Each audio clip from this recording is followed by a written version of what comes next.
selain dari aspek legal regulasi, kita juga punya aspek kebutuhan industri gitu kan ya. Apa sih maksudnya, alasan sebuah perusahaan itu karena kebutuhan industrinya. Nah, sebenarnya penerapan sistem manajemen K3 itu selain hanya untuk memenuhi regulasi, sebenarnya adalah kebutuhan industri itu sendiri gitu lah. Kebutuhan industri yang seperti apa? Industri pasti membutuhkan suatu tools, membutuhkan suatu media.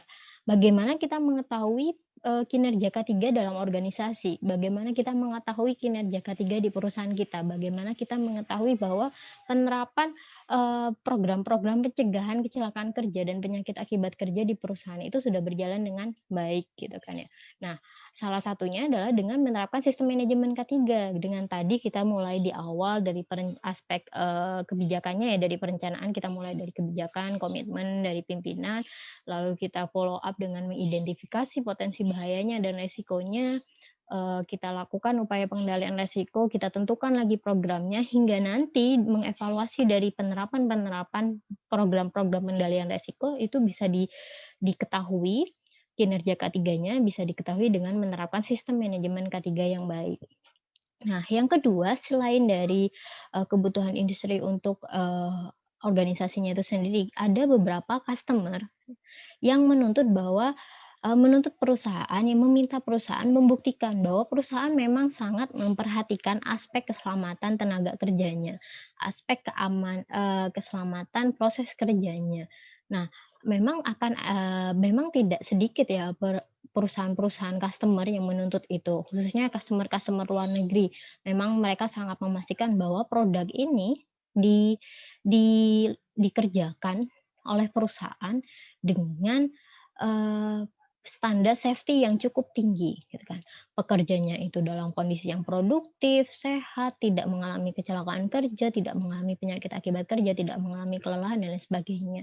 Itu adalah salah satu contoh untuk tuntutan customer. Sering kali, mereka melakukan audit customer untuk memastikan bahwa penerapan K3 di area kerja itu cukup baik, termasuk limbah-limbahnya, termasuk dan lain sebagainya itu di luar sistem manajemen K3, tapi biasanya audit customer itu, komprehensif, mulai dari audit mutunya, memastikan mutunya sebelum mereka membeli, memastikan aspek-aspek K3-nya, memastikan aspek lingkungannya, untuk customer-customer yang besar dan customer yang dari luar negeri.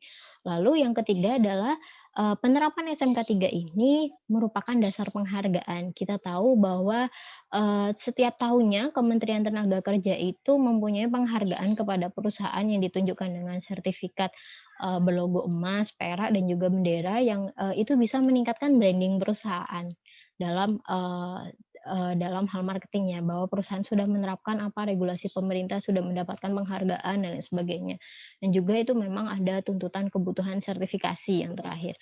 Ada beberapa bagian perusahaan yang memang menuntut, kebutuhan tentang sertifikasi untuk meningkatkan, penjualan mereka.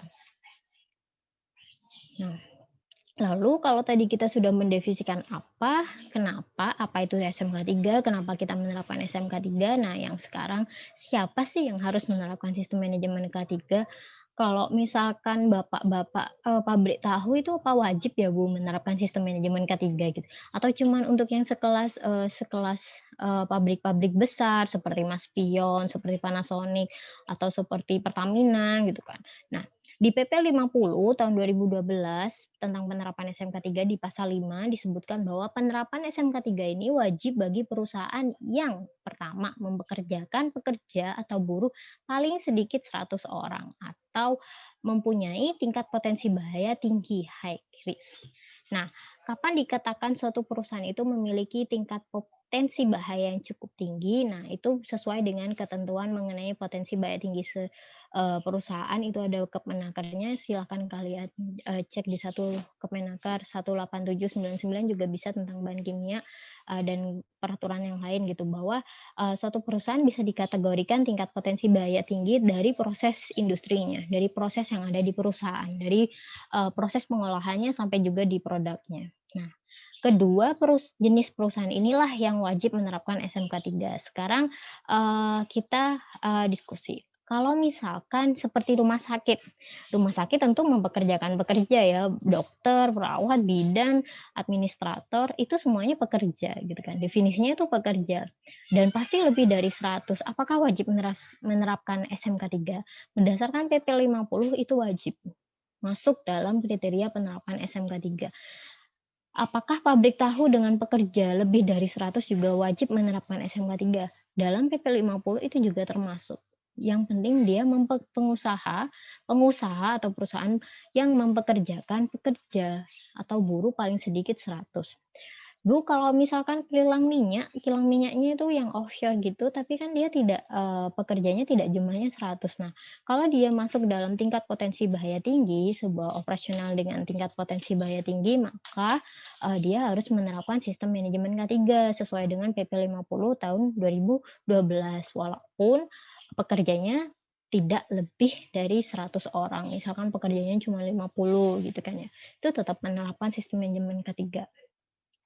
Menerapkan sistem manajemen K3 di sini hanya, bukan harus ada bukti sertifikasinya, tapi kita harus bisa menunjukkan bahwa operasional di perusahaan, proses di perusahaan itu diterapkan dengan sesuai, eee poin-poin, dari sistem manajemen K3 itu sendiri, plan, do, check, action dari, sistem manajemen K3, mulai dari identifikasi potensi bahaya sampai dengan monitoring dan evaluasinya, audit internalnya, itu sih. Tidak harus yang harus sudah terimplementasikan, terbukti dengan sertifikasi, tapi bisa ditunjukkan, bisa dibuktikan bahwa kita memang sudah punya prosedural, kita sudah punya dokumen-dokumen, kita sudah menerapkan sistem manajemen K3 sesuai, PP 50 tahun 2012. Nah, lalu apa sih manfaatnya? Apa manfaat dari penerapan, eee sistem manajemen K3 gitu kan. Nah, yang pertama, ini sesuai dengan PP 50 tahun 2012 tentang penerapan SMK 3 di pasal 2 disebutkan bahwa penerapan SMK 3 ini untuk meningkatkan efektivitas perlindungan keselamatan dan kesehatan kerja yang dia terencana, terukur, terstruktur, dan terintegrasi. Terencana, terukur, terstruktur, dan terintegrasi. Lalu untuk mencegah dan mengurangi kecelakaan kerja dan penyakit akibat kerja dengan melibatkan semua unsur dalam perusahaan. Kita tahu bahwa tujuan utama K3 adalah mencegah dan mengurangi kecelakaan kerja dan juga penyakit akibat kerja. Nah, bedanya di sistem manajemen K3 ini dengan penerapan sistem manajemen K3 ini kita melibatkan semua unsur yang ada di dalam perusahaan. Dan juga yang terakhir adalah menciptakan tempat kerja yang aman, nyaman, dan efisien, tentunya untuk mendorong produktivitas. Itu adalah eee, ke salah satu bukan salah satu ya, tapi adalah manfaat secara keseluruhan penerapan SMK 3 yang sudah dijelaskan di PP 50 tahun 2012. Nah, lalu apa bedanya international standard dengan SMK 3 yang versi Indonesia gitu kan, SMK 3 yang sudah ada berdasarkan legal kita gitu kan. Nah, bedanya adalah OSAS 18001 atau ISO 45001 ya sama saja, dia penerapannya bersifat opsional atau, tidak wajib gitu kan. Tapi kalau di SMK 3 PP 50 tahun 2012 penerapannya itu bersifat wajib untuk perusahaan tertentu yang memenuhi syarat 2 tadi, dia lebih dari 100 atau dia kurang dari 100 namun, dia adalah kategori resiko bahaya tinggi gitu kan. Lalu yang kedua, dokumen acuannya berbeda. Kalau kita menerapkan sistem manajemen K3 berdasarkan PP 50 tahun 2012, SMK 3-nya Indonesia, kita pakai dokumen acuannya ya PP 50 tahun 2012 gitu kan. Tapi kalau kita menerapkan ISO 45001 atau OSAS ya dokumen acuannya adalah dokumen OSAS atau dokumen ISO 45001 yang dikeluarkan oleh OS ISO gitu kan ya. Kalau OSAS kan dikeluarkan oleh BSI, ini sudah tidak berlaku sebenarnya. Lalu kalau kita menggunakan OSAS sebagai acuan penerapan SMK 3 atau ISO 45001 sebagai acuan penerapan SMK 3, dia bisa berlaku secara internasional. Kita bisa diakui oleh customer-customer yang, berasal dari luar gitu kan, yang, berasal dari luar negeri gitu. Tapi kalau kita menerapkan SMK 3 PP 50 2012, itu hanya bisa berlaku secara nasional saja, hanya berlaku di Indonesia saja. Nah, kalau di OSAS 18.001 lagi, OSAS 18.001 ini, dia, punya sertifikat sama seperti di Indonesia, tapi yang memberikan berbeda. yang PP 50 ini diberikan oleh badan audit yang ditunjuk oleh pemerintah, kalau di standar internasional dia sertifikatnya diberikan oleh badan audit yang sudah, ditunjuk oleh perusahaan. Perusahaan kan pasti menunjuk badan audit yang ingin, eee, menjadi, fasilitator mereka mendapatkan sertifikat itu, gitu kan ya. Tapi kalau, di SMK 3 tidak semua badan audit itu bisa memfasilitasi penerapan SMK 3, tapi kalau di internasional mungkin akan banyak, gitu kan. Nah, kalau kita diskusikan tentang pemberian sertifikatnya, nah di SMK 3 BP 50 selain sertifikat, perusahaan pasti dapat bendera, bendera penghargaan baik untuk yang mendapatkan kategori emas sama perak gitu kan ya.